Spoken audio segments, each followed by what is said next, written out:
맞습니다. 명절 전에, 설날 당일 전에 한 2, 3일만 그러면 모르겠는데 또 계속 그러니까 쉬지도 못하시나 봐요. 맞아요. 사연에서. 네. 쉬지도 못할 뿐더러 평소에 한두 명 가지고도 시끄러웠던 방인데 적어도 15명에서 20명의 사람들, 그중에 대여섯 명은 아이들이라고 생각을 해보면 아마도 층간소음이 어마어마할 것 같아요.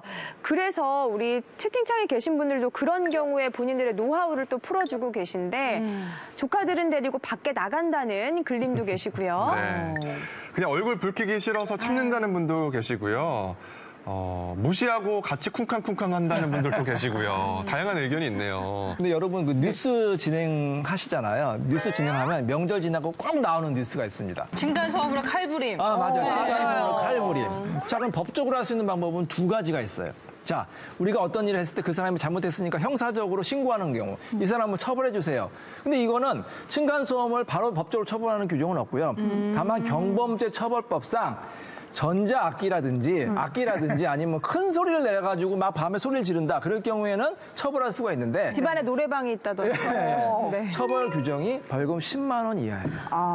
그러면 나쁜 이웃이 걸리면 야 10만 원 낼게. 난 막 뛸 거야. 그렇죠. 저렇게 할 뿐이야. 그리고 실효성이 별로 없고요. 그래서 할 수 있는 게 민사소송이에요. 민사소송. 피해 배상을 소송으로 할 수 있는데 그럴 경우에는 또 반드시 원고가 입증을 해야 돼요. 내가 친구한테 돈 꿔준 거 입증할 때 차용증이 있어야 되잖아요. 똑같아요. 네. 왜냐하면 나중에 소송하면은 그 사람이 내가 언제 그랬습니까? 나 그냥 조금 시끄럽게 했는데 그렇게 심하게 안 했어요. 그러면 이 사람이 입증을 해야 돼. 뭐냐? 소음을 어떻게 입증하죠? 주간 데시벨이 43 이상이고 야간이 38 데시벨 이상이라는 걸 입증을 해야 돼. 측정을 해야 돼요.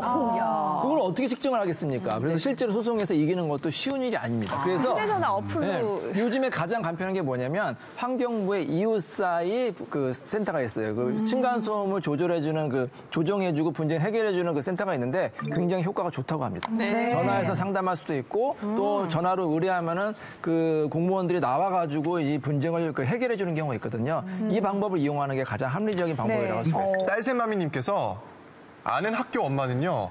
아래층에서 총각이 야구방망이 들고 올라왔대요.